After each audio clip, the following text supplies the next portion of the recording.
sampean pernah lihat di TV itu ada seorang marinir, bukan marinir, brimob, marinir atau brimob? Marinir ya, yang ditangkap karena membunuh bosnya, seorang Tionghoa. Tapi dia lari dari penjara beberapa kali, dalam keadaan dia diborgol tangan dan kakinya. Terakhir dia dititipkan ke penjara militer pun dia bisa melarikan diri. Itu seorang marinir. Kemudian pada suatu hari setelah dia ditangkap kembali di tengah-tengah, jadi dia lari dari penjara itu untuk nikah di Kupang di Nusa Tenggara Timur. Kemudian ditangkap lagi setelah dia kawin, terus dia ditaruh di penjara Sidoarjo. Di penjara Sidoarjo dia mengatakan kepada kepala lapasnya, kalapasnya, Pak, namanya Pak Trisno waktu itu, saya sampean kan tahu bahwa saya bisa lari dari penjara militer dalam keadaan diborgol tangan dan kaki saya. Maka kalau saya hanya mau keluar dari penjara sini, sangat mudah bagi saya. Tapi saya ingin katakan sama Pak Kalapas bahwa saya sudah bertekad tidak akan lari lagi dari penjara dengan satu syarat. Pak Kalapas tanya, apa syaratnya? Tolong pertemukan saya dengan Cak Nun. Wah, aku kaget toh, doleki karo Kalapas karena ada narapidana yang berjanji tidak akan keluar karena dia memang pinter, sakti, kuat, awake gede tenan, dudeng kayak. Gelem ora Melayu, gelem di penjara seumur hidup dengan syarat ketemu aku. Lah wis tak parani rono. Begitu aku rono di kantor Kalapas itu, begitu aku teko, terus bocah iki jenenge aku rasa jenenge bocah iki teko kabeh kan Melayu wedi kabeh. Negara aku wong loro kae. Saya ingin menunjukkan gambaran bahwa manusia hidup itu tidak hanya terikat oleh negara, tapi sebenarnya keterikatan utama adalah pada Allah, dan nanti Allah yang akan menentukan apa yang harus kita ikhlaskan di dalam hidup kita. Pokoknya si bocah iki begitu ketemu aku langsung nangis, langsung bersih apa, terus yes, pokoknya ning panggonku ngene iki, wah gede banget awake, bersimpuh. Terus pokoknya intinya dia sudah bawa berkasnya semene iki. Dia mengatakan, Cak, saya salah, saya mau di penjara, tapi ingin saya nyatakan dan saya mohon disaksikan oleh Cak Nun bahwa yang lebih bersalah adalah komandan saya. Jadi kalau saya hukuman mati, hukuman seumur hidup, komandan saya seharusnya hukuman mati. Ini berkasnya. Saya tidak ingin Cak Nun mengurus ini dan menuntut, tidak. Tapi saya ingin dipersaksikan oleh Cak Nun bahwa saya tidak bersalah sebagaimana saya dihukum. Kan gitu.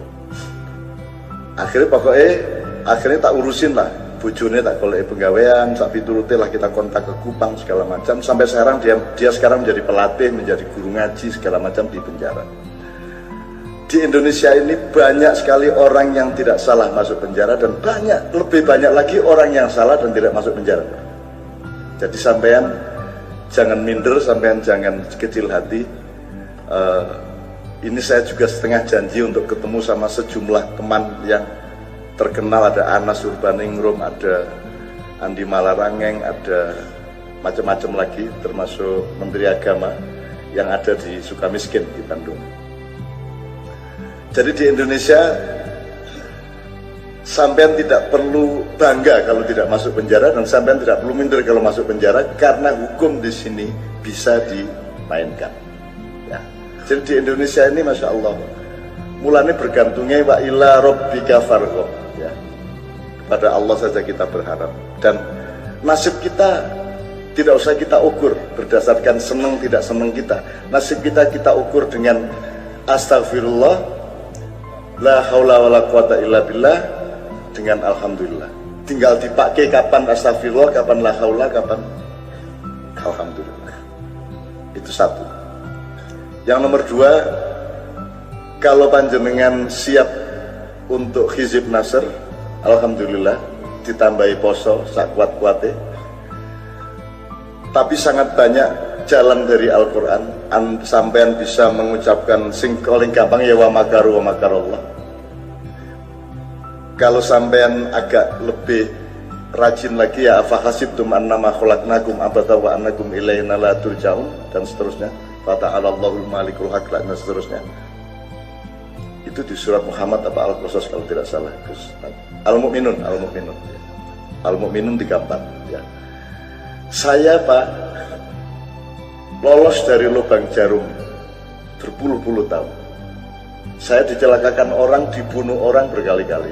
Saya tidak mengatakan saya hebat karena tidak ada yang hebat, karena wiridnya la haula wala quwata illa billah. Tidak ada yang hebat di antara selain Allah. Pun nabi-nabi tidak ada yang hebat.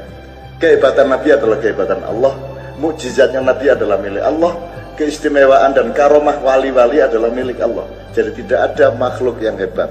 Meskipun malaikat, meskipun iblis, semua berada di dalam kekuasaan Allah.